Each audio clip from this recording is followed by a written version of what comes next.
Hey there, everybody, and welcome to episode 4 of Geeks Who Like Sports. As always, I'm Ray Carsoul, joined by my best buddy, as always, on the other side of the country, Lee Elias. Lee, how's it going, buddy? It's going good, buddy. The weather's starting to get warmer out here on the East Coast. I know it's always warm out there on the West Coast. But, yeah, listen, hey, can't complain. We're talking about geeks and sports today. It's always a good day. Yes, we've got a lot to talk about today, but we're going to be focusing in on the ultimate comeback to start things off. The biggest fall from grace and then return to grace. Of course, we're talking about Tiger Woods this past weekend, got his 5th Masters championship, his first major in over a decade.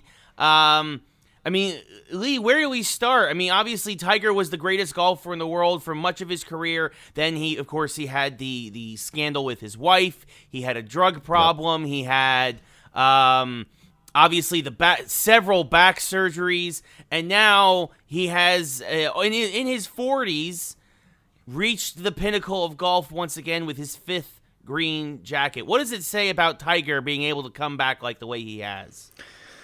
Yeah, look, a few things about our country. Our country always loves to watch athletes fall from grace. Mm-hmm. Always. It's always been that way. And there has never been an athlete probably with more of a spotlight on him that has fallen from grace. And, you talk about from the mid-'90s till mid-2000s, he was just unstoppable, unbreakable. I mean, he was a Jordan-esque level, bull-type athlete. And then, personal life got in the way, fell from grace, had some tough years. So this is what I'll say as an athletic person, as a coach, as someone who's in sports. To go through the level of strife that he went through, justified or not, to be able to come back to perform at the top possible level, at the top possible course in that form, and to win is phenomenal. Because here's the thing. At the end of the day, I don't really care about these guys' personal lives. It's their lives. I care about the athletic stuff. To see somebody his age come back and win, and then to have that very endearing moment with his son, which everyone who knows Tiger was thinking the hug of Tiger with his father, and then to watch that come full circle to hug his son and his family, it was a beautiful moment. I think we should all feel good about it. I don't think it's something that people should be sarcastic about. It's an incredible athletic achievement. Yep. One that he never thought he would have again. And there's that great video of him watching all of his doubters telling him that he's never going to win again and he should walk away from golf, and he rises up again, and it just kind of gives you the aspect. I mean, these athletes, these top-level athletes, they just operate at a completely different level when it comes to dedication, perseverance, and just getting to the top. And it was, we got a glimpse of a better time when he won that Masters. And you know what I mean is, like, when he was really winning, this country wasn't going through hell like it had been since 2001. It was just a refreshing moment, and I was happy to watch it. I'm happy it happened. And, look, good for Tiger. That's an amazing accomplishment, no matter how you slice it. There was a point where they were questioning if he'd be able to walk again, like without the help of a cane or something, because that's how bad his back was. And yes, of course, you can't you can't dismiss the fact that obviously what he did with his wife or to his wife by cheating, by cheating on her, or whatever, sex addiction, whatever. Obviously he brought that on himself, but still. To like you said, people are always willing to forgive if you're willing to serve your penance and willing to ask for forgiveness. And he did. He owned it. He totally owned it. I don't think. I mean, he had his own press conference. He did everything he needed to do. And like you said, the question comes down: do you care about his personal life? Does that bother you? I mean, personally, I'm not condoning his actions or whatever. No, of course not. All. I just don't care. Right. It's just not a thing for me. I don't care. You're a golfer. Golf is that's what you should care about. You know what I mean? It's we're talking about this a lot with recently out here in Hollywood with like Michael Jackson and R. Kelly, and being able to they've just done despicable things, but can you separate the art from the artist, right? And same thing with sports. Can you separate what they did on the field with what they've done off the field? And even with guys like Lawrence Taylor over the years and stuff, who had drug problems and problems with women and all this other stuff, or Mike Tyson, did they do what they did off the field or out of the ring? What they did was horrible, completely, entirely. But at the same time, can you also appreciate what they do as a professional athlete? I think yes. Yeah, and here's what I'll say. A lot of people compared him to Lance Armstrong when this happened, in terms of the fall. And I said that's a ridiculous comparison. Right. Lance Armstrong cheated. cheated. Yeah. I mean, he cheated heavily, and he ruined people's lives. Yeah. In the process of doing that. So that fall from grace was, this man was an American hero. And to be fair, not to be a hypocrite, what he overcame with cancer was unbelievable. That Yes. should never be downplayed. No. What he was able to do to come back from cancer, I mean, that's a story people can really buy into. But he cheated to win. Yeah. Tiger Woods, to my knowledge, never cheated to win. Right. And his actions, this is what I'll say. Yeah, obviously it affected his family, which is horrible. Yeah. If you looked up to him as a role model, I can see how that would bother you. Right. Okay. I mean, I'll give that. But as a golfer, I honestly don't care because he has all the spotlight on him, all the cameras on him. If you're under the illusion that other pro athletes aren't doing things like this, you're crazy. Yeah. If anything, this stuff was a detriment to his game, unlike Lance Armstrong, where obviously what he did was specifically to help his game. Same thing again, Lawrence Taylor, Mike Tyson, like all these guys. Like, if anything, it makes their athletic achievement actually that much more impressive. It really does. Look, I've said this before. People do not understand. They do not understand the level at which these athletes have to operate mentally, physically, privately, if they even have that. Mm-hmm. I mean, it is an all the time thing, and I'm not saying that as an excuse. I'm saying that these people operate at a completely different level of competition, competitiveness, dedication, and relentless pursuit of being the best at their craft. And again, I don't think I'm not saying this in a condescending way. I don't think many people understand the level at which that means. Okay, and if you look at anybody that's great at anything, it's not just sports. It's Ray, like what you're doing in geek culture. What I've seen influencers and creators online do. Like, they dedicate their lives to this stuff, and they're relentless. And the ones that succeed are the ones that are going the hardest and operating under the assumption that, hey, someone is always working harder than me. Yeah. All right, and if you can operate like that, I mean, the results become pretty clear, especially if you have talent. Yeah, no, it's true. So congrats to Tiger on big congrats on for sure. on obviously now the question is can he catch Nicklaus with his 18 majors? That's Tiger's 15th. I mean, I'll go ahead and say unlikely, but I mean, who knows? Like, who knows? I mean, here's the thing: if he's got a few years left, if he has a couple of Tiger-esque years left of those few years where he puts together maybe maybe a second major win this year, maybe two more next year. Suddenly, if he wins, I'll say this: if he wins a second major this year, I say Nicklaus's record is very much within reach, because then he's only two away, and then he'll have a few more years left on tour before he hits the senior circuit, and I think it's possible. But I mean, he had a little he played this tournament like old Tiger, absolutely perfectly, smartly. Listening to him afterwards, how he handled what he wanted to do on each hole, and how it also sounded like some of the younger guys who were trying to chase him or were right there in the running with him that he was trying to chase when he was behind.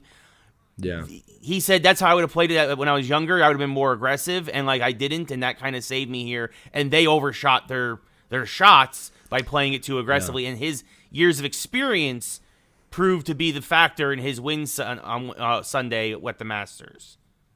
Here's the other funny questions too: is that naturally, as sports people, we go towards can he do it again now? But part of me is thinking that he's very competitive. I'm wondering if he doesn't do it again, if that was actually enough for him. I get the impression that what he just did might have been, he might be okay with that. Mm-hmm. If he just continues on and that it doesn't happen again.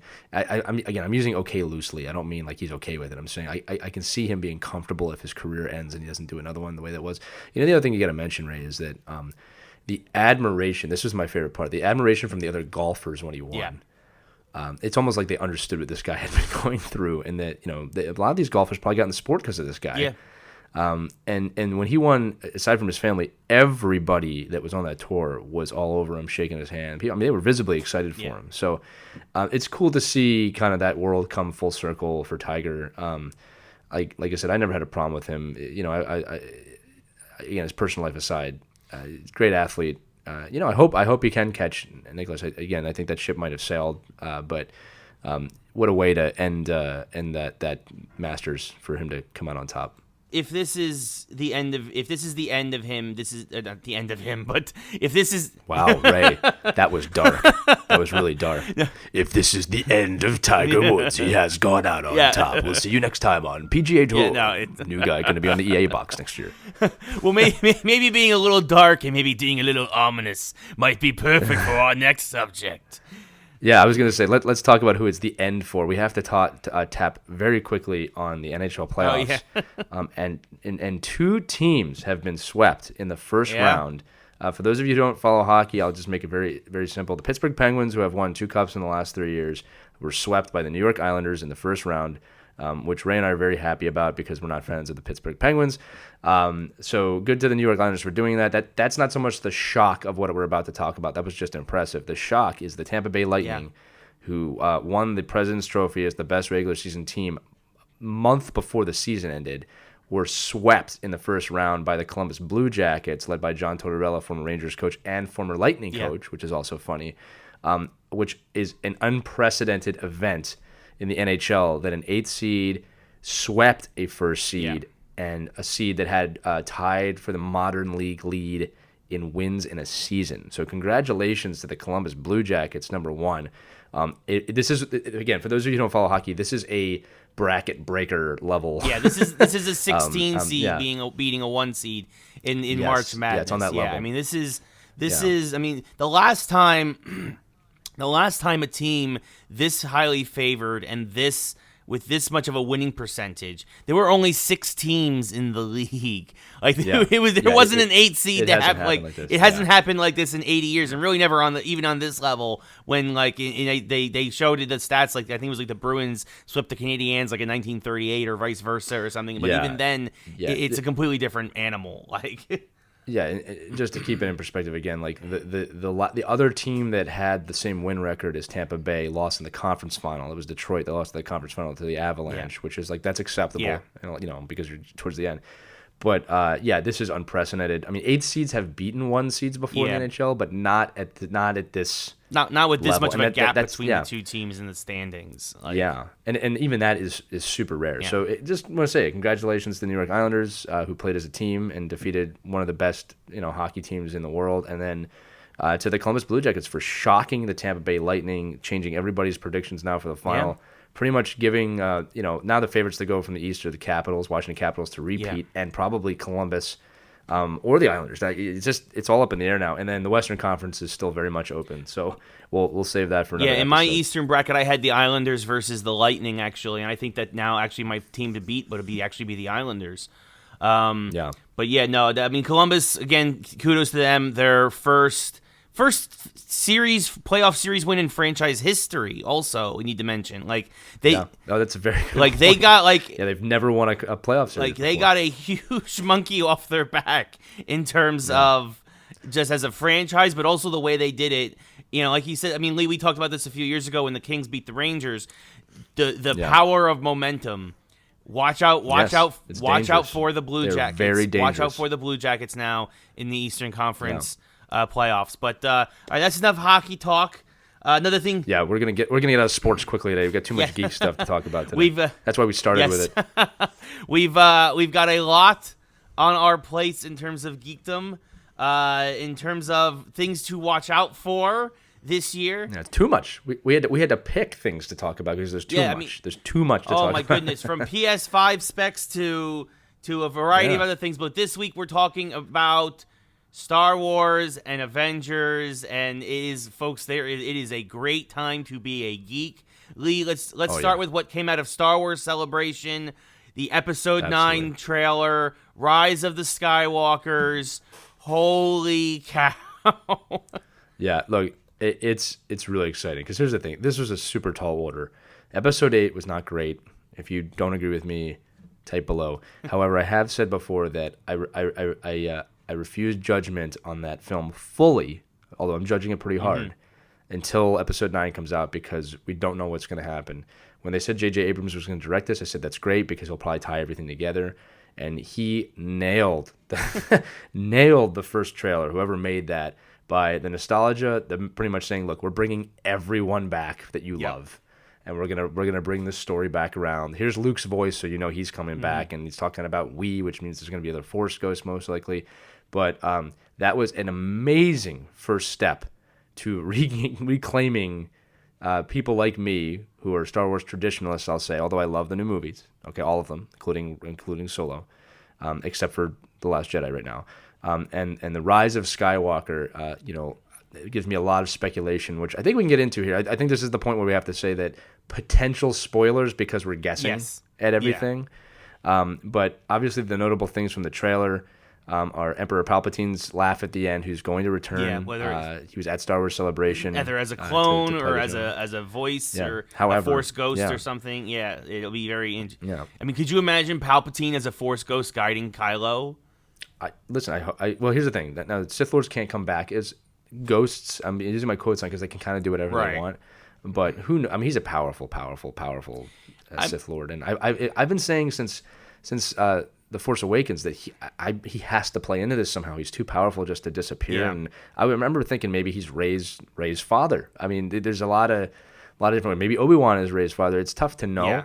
But the fact that the Death Star was at the end of the trailer, the blown up Death Star, and again, Rey and I have debated. We don't know if that's the original Death Star or the Return of the Jedi Death Star. We're leaning towards Return of the Jedi because that's the last place Palpatine was. And that it would be cool. We could probably see Endor if that's the place. Maybe go back and see some Ewoks. Who knows? But they're gonna have to have Ewoks in that movie. I think if they don't, that's the thing. It's the return tour. But other things too, just like the voice of Luke. I think the rise of Skywalker name. I think what's gonna happen is like Episode 8 was all about the Jedi need to end. Right. And I think that if you remember the end of The Last Jedi, it's a young boy grabs a broom with the Force, kind of alluding to, hey, there's other Force users out there. I think the rise of Skywalker means that the Jedi will disappear and we're going to have Skywalkers or something like that. Like not the family, like that's what the new Jedi are going to be called. Their new titles. Interesting. Yeah. Oh. Yeah. And other things too. I think we're going to get Rey's lineage is going to totally become a reality. Yeah, it's going to play a part into it for sure. Yeah, but I think they're bringing everybody back. I think they're going to do a great job. It's going to be very, very interesting to see what they do with Carrie Fisher's character. Yep. God rest her soul. And it was just exciting. It was a great first trailer. It was a great panel. I mean, and there's other things that came out of Star Wars Celebration we can get to in a minute. But in terms of Rise of Skywalker, I am very excited. Great first trailer. Yeah. You made me want to watch it again. I trust J.J. Abrams. I really mean that. I always have. And I think he's going to bring this thing full circle in a way that is going to make everyone feel great. Yeah, I mean, I can't wait to see how Lando ties into everything. I can't wait to see, I imagine maybe Leia reaches out to him or something, or I'm curious to see how, or maybe Chewie. Obviously, Rey leaping over Kylo's TIE fighter there was unbelievable. That was a great scene already. Yeah. Like, it was a different start to a trailer. Yeah. We don't usually see things like that in a trailer. Like trailers are changing. It was just when she jumps. I mean, you could hear people. Like people made a noise. You know what I mean? It was brilliant. I mean, if that's just if that's the tip of the iceberg. I mean, can you imagine what the iceberg's gonna be? Yeah, it's incredible. Like here's the other thing I'll tell you too is one of the things I was very disappointed about, actually since Revenge of the Sith is, I want to see a Force Ghost Obi-Wan. I want to see a Force Ghost Anakin. Yeah. I will. Qui-Gon I'd like to see, although I can understand if that doesn't happen. Okay, like I want these characters to come back, and that's what and Vader with some sort should be there, whether it's Anakin or actually Vader, and then the Emperor. Yeah, I mean whether it's clones or whatever. I mean clones plays into the story in a lot of ways. It's kind of the easy way to do it, of like, hey, Rey's a clone or the Emperor's a clone. Right. But like I said, I trust Abrams. And the other questions are like how are they going to tie in this story with the death of Snoke? I mean, what was that? Was that a clone? There's a lot of cool things he can do here to kind of I say ease the tension of Episode 8, and then close it out with Episode 9. So very excited. Did you have anything else to say about that? Because I want to turn to the other stuff that happened. Yeah, too. I mean, I'm just like you said. I'm super excited to see how it all ties together. I mean, Vader probably as Anakin. Do you bring back Hayden Christensen as the ghost of Anakin? Yeah, you do. Right? Like, I would. I mean, I think it could be. I would. Yeah. You could do a lot there, and you could have if their ghost is there. Do they have some sort of confrontation with Palpatine? Like, do the ghosts and Palpatine, like, Yeah. you could do, See, but you could do a lot. Here's the thing. These are the questions I want to be asking. Yes, yeah. Like, not things like, oh, I wonder what Kylo's going to do with this, his bent-up aggression. Like, these are the questions you want to be asking. And, like, that's what made The Force Awakens so great, was that the trailers for Force Awakens, so many questions of, like Star Wars questions, not like, oh, I wonder how they're going to fix this story. This is really great. So I do want to switch here. So two other things happened in Celebration that were really large. One is gaming. Fallen Jedi, new game coming out, completely a story. Yeah, no multiplayer, no microtransactions. Thank God. No front, but it's time they did another story. I don't think there's been a good Star Wars gaming story since The Force Unleashed, to be honest with you. The first one, not the second one. And this story is going to follow a young Padawan who survived Order 66 that wiped out all the Jedi, and his, I guess, coming of age to become a Jedi again. Probably won't have a happy ending, but, typically with those things. But super excited to see that game. I'm definitely going to be picking that one up. Yeah, no, I mean, it's by Respawn Entertainment. These are the guys who made Titanfall. They're ex-Call of Duty guys. They know action, they know combat, and, after Titanfall 2, they know how to tell a pretty good story, too. So, and I'm sure that working closely with the folks who are in charge of the Star Wars lore, combined with this amazing gaming pedigree, I think that's a possible match made in heaven. But like you said, we got to wait and see. But I'm very, very excited. Well, and this is, you and I've had a lot of conversations in the past about, like Battlefront's great, it has its place. There's some things about it that are really fun, but Star Wars is a story. Yeah. Right? It's a story-based universe, so tell stories. Again, multiplayer games are great. I'm not, it's like I want the story, man. That's why I love Force Unleashed so much. It gave a really good story about Darth Vader's apprentice, and it was believable, and it made sense in the storyline. It tied in perfectly. Yeah. You know what I mean? And I'm really excited about this game. And then the final thing about Star Wars Celebration.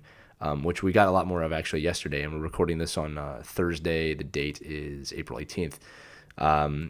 Was The Mandalorian is coming out. So we got some kind of trailers. We got some buzz reels. John Favreau is directing this, which number one makes me trust it 100%. Yeah. He is a phenomenal mind. He understands canon. He understands comics. He understands story. He understands geek culture for sure. Yeah, if for those of you listening, I'm not insulting anybody. I hope, but man behind Iron Man and a lot of the Avengers type stuff, which we're going to segue to in a minute. But this storyline looks absolutely enthralling. It takes place I think it said days after Return of the Jedi. So it's funny though. Now we have another series where not the Jedi have fallen, but the Empire has supposedly fallen, and how the main character, the Mandalorian, is going to navigate through that world. It looks just that's the one era of Star Wars we have not tapped on in terms of cinematography, filming, and television. And it's also Star Wars' first live action television show, which is a major deal because it's kind of coming into the Star Trek world now with that. So I'm really excited about it. Yeah, it's going to be there. I think it's day and date with Disney Plus, right? The first episode at least.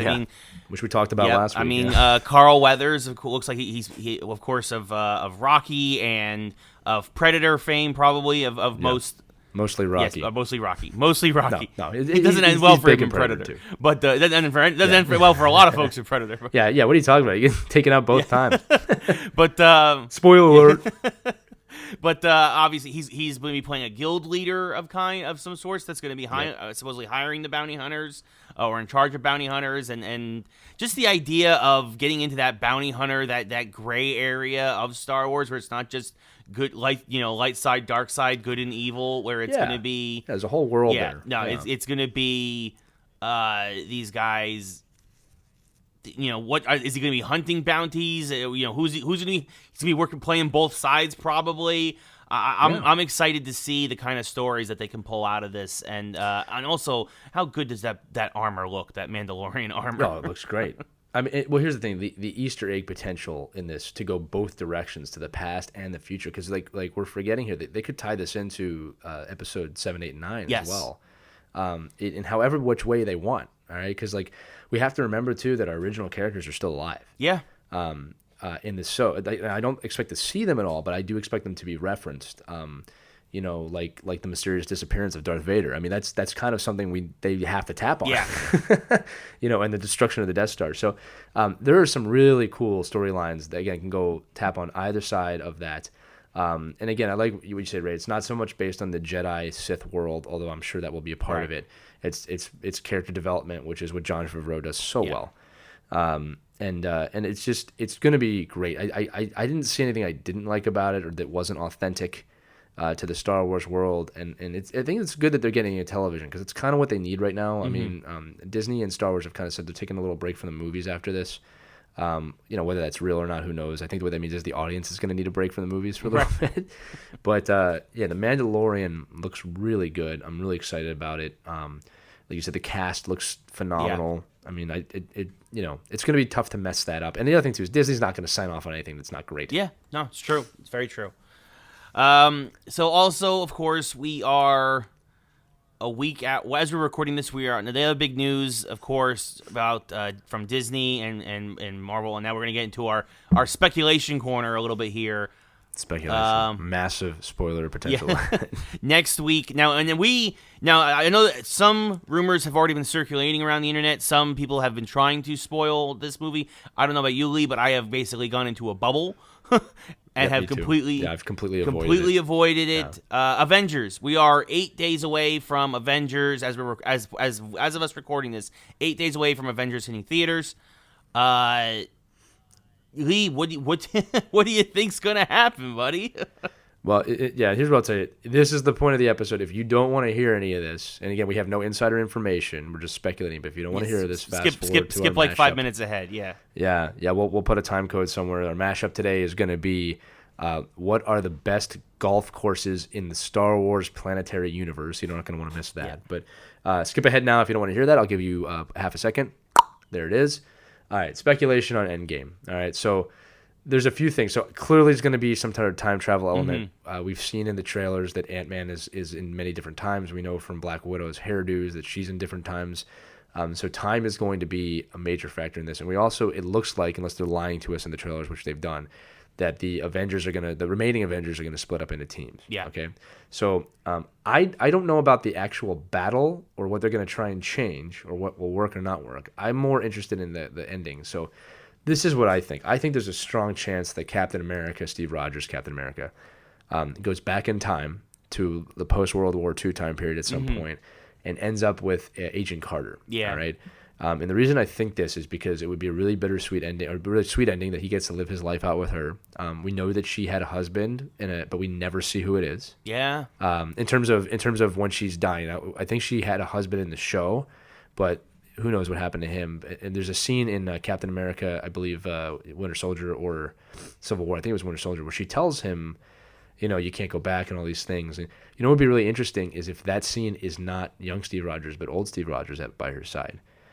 Because you can manipulate other movies now, and have characters. The other thing too is it'd be great if he could live her life with her, and then he doesn't age like a normal human. So if he wants to come back into the Avengers universe, he's an older, wiser Steve Rogers in the future, and they could recast that, or Chris could just get older. But I think that he's going to end up back in time with her. That's the way that's going to go. When it comes to Iron Man and Thor, I don't really know. I mean, I have a hard time thinking. Everybody's like, they could kill this guy. I don't think they're going to kill off any of the major Avengers.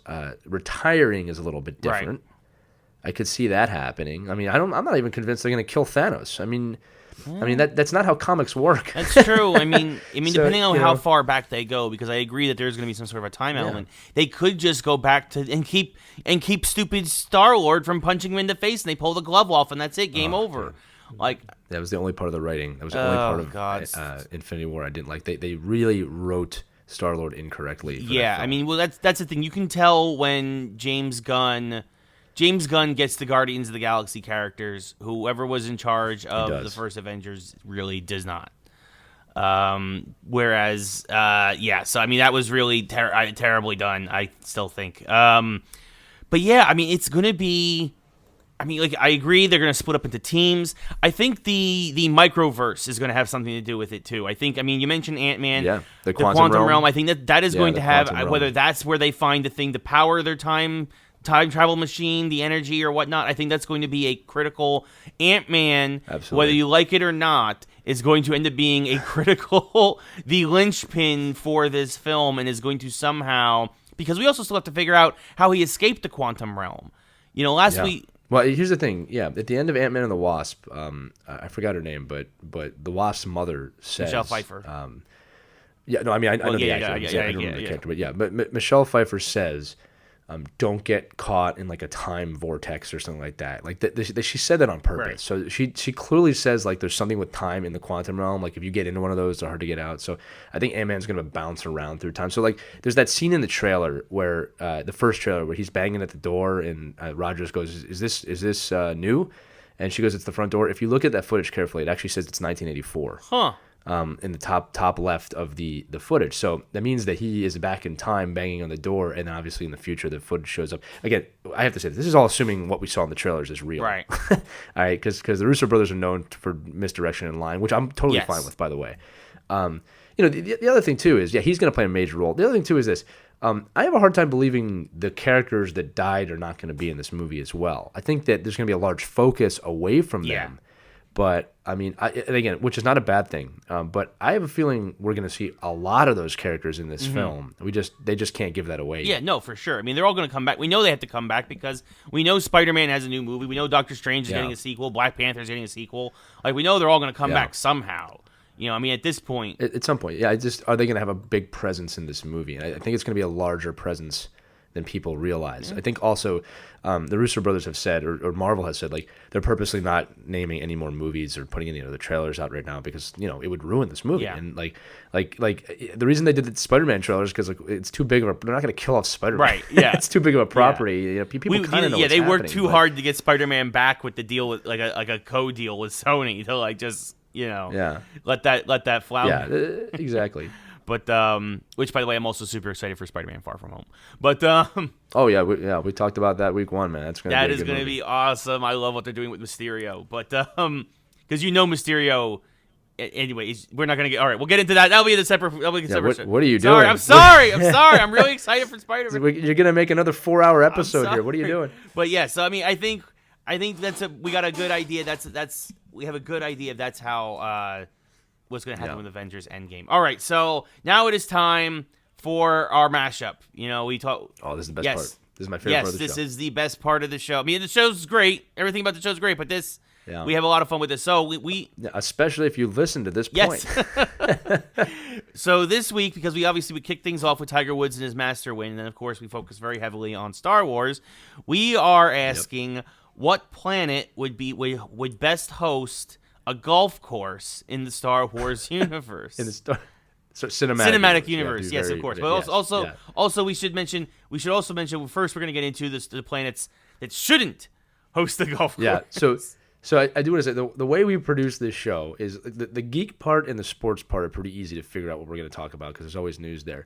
But then Ray and I just end up talking about like, well, what mashup should be? And it comes to these long conversations of, what we should talk about? Like, what places would you want to play golf in the Star Wars Cinematic Universe? And then Ray and I got talking, and we found out that because the Star Wars universe is so many planets of one geographical topic place on a planet, there's actually a lot more places not to play golf than to play golf. So we put some lists together, right? And I think we'll just kind of go through our list here. But let's just because there's a few places you want to play, to be fair. But let's go through the places you don't want to play because they're pretty hilarious. Yes, I mean the first one obviously Tatooine, right? Giant sand trap. If you knock it into the Sarlacc pit, trying to have to dig your ball out of that, you don't. No, you're done.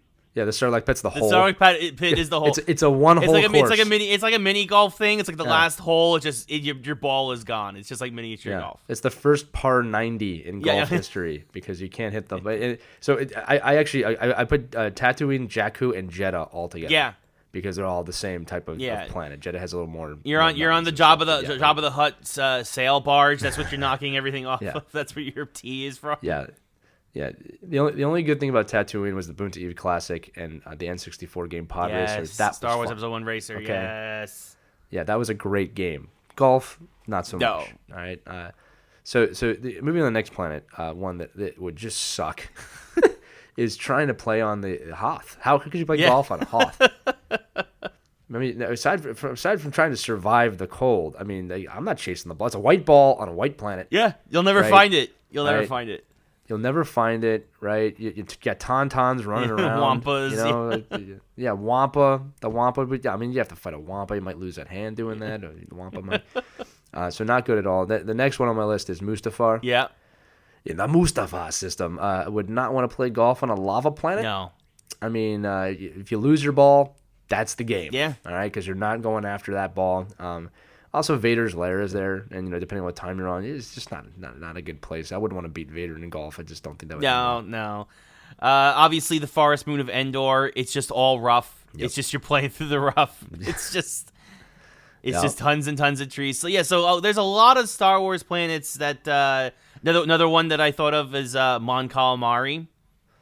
Yeah, that's just all. It's water. just all water. Here's again, with the Forest Moon of Endor, I also put Kashyyyk in that realm, and then I have some other ones here. Dagobah would not be fun. It's a swamp planet. That'd be fun trying to get your ball. I mean, screw the rough. You're just in a swamp the whole time. I've got Camino, which is pretty much an ocean. Kind of like Mon Calamari, Yeah, Crate, which is from Last Jedi, which is a salt planet. So every time you hit the ball, it looks like blood's coming off the ground. I mean the thing with Crate was it's just mountains and flat land. I don't know if it'd be fun to. You'd just be driving the ball all day. That'd be your first course with like 900 feet. Yeah. Par fives, right? I put Octo. That's the planet that Luke was on at the end of the Last Jedi. That's right. I'm sorry, at the end of the Force Awakens. It's pretty much an island, and those maids there just seem super annoying. And then the little furry guys whose name escapes me for some reason right now. Whatever those guys are called. Wouldn't want to mess with those. I just know you guys call me out on the episode for not knowing that. I should have known that. It'll come to me as soon as I get off too. And then Coruscant would suck. Yeah, it's just a city planet. All right. Yeah, it's city planet, and then you got things flying around. Yeah. Yeah, they're called porgs, by the way. Oh, yeah, the porgs. Yeah, I wouldn't want to play golf. Those porgs just seem like they're going to be in trouble. Anyway, Coruscant would suck. I mean, you might be able to carve out a golf course there, but it just doesn't seem like it. I mean, I wouldn't want to run the Jedi Temple or any of those cars flying around. And so, yeah, that's the whole list of just really bad places to play golf. I don't play much golf in Star Wars. No, it's probably not a very popular sport. Pod racing is very popular. Not so much with golf. But okay, so Lee. And robo football, which apparently is a thing too, but I would never watch Sabacc. Play a lot of Sabacc. Yeah. The World Series of Sabacc. Yep. That'd be fun. So, I guess it'd be the Galactic Series. But anyway, Lee, what would be your planet then that you could play golf on in Star Wars? Okay, so I had 5 listed. Oh wow, okay, that's more than me. Okay, so let me just quickly go through the 5 and like we can discuss them. And I have a feeling that yours is going to be on my list. So, one was Yavin 4, only because you could probably play golf on that planet. Not a great place to play golf, but because there's so many places you can't. Yavin 4 is one of mine, but that's not my top. You could possibly carve out a spot there.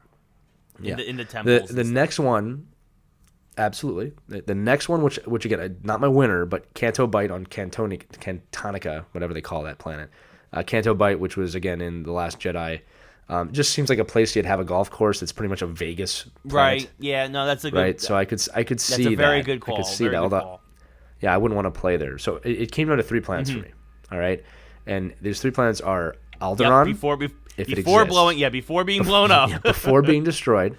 So that might cancel it out right there because it's not there right now. Could you imagine if you're on the golf course and then the Death Star shows up and you're just like, oh, what the? Well, that's not good. Yeah, that's like, or you arrive late and like Alderaan, it's gone. I had a 9 p.m. I had a 9 a.m. tea time. Yeah, but from what I hear in the 2 shots of Alderaan we've seen, I think in movie history, Alderaan is a very beautiful planet.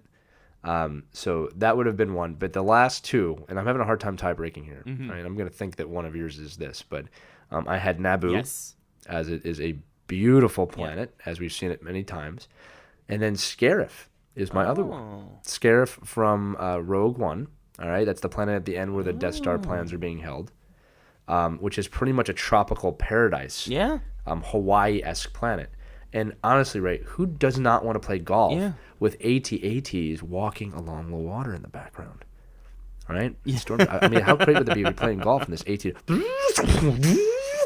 that'd be awesome to see. And then, but yeah, it came down to Naboo or Scarif for me. I'd like to play on either of those two planets. Naboo has some beautiful open fields, some beautiful areas, and there's no sand. I don't like sand. Yeah. It's coarse, it's dry, it gets everywhere.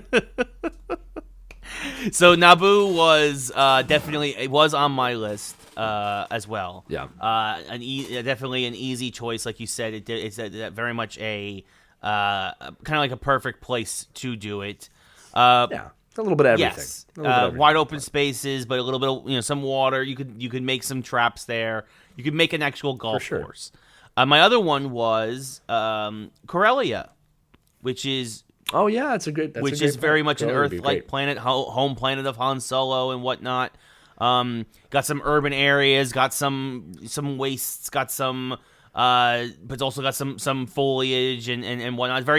Very much an Earth-like planet. Corellia is probably the most closest to Earth, so obviously we play golf here, so they could probably play golf there. So that was my two choices for this potential golf course circuit. Well, it sounds like Naboo would be the winner, just because we both had it. I agree. And again, it would do anything. And like I said, we don't know much about Scarif other than it's like a tropical type planet. Right. It could get too hot there. I don't know. I mean, there's a lot of bad things that happen there too. So I don't know which one of these courses Tiger Woods could win at. Again, for some reason I have this vision of him playing Darth Vader on Mustafar, and then I get the vision of Darth Vader playing golf, and that was just hilarious. He pulls out his hilt and he turns it on, and it's a golf club a putter shoots out instead of a red crimson blade. Yeah. Yeah, be careful not to choke on your. Careful not to choke in the rough, Director Tiger. That's what it would be. Think about those one-liners you would do. God. I mean, that would be brilliant. Playing golf with Vader. I find your lack of faith in my short game. Playing golf with Vader would be the worst. Yeah.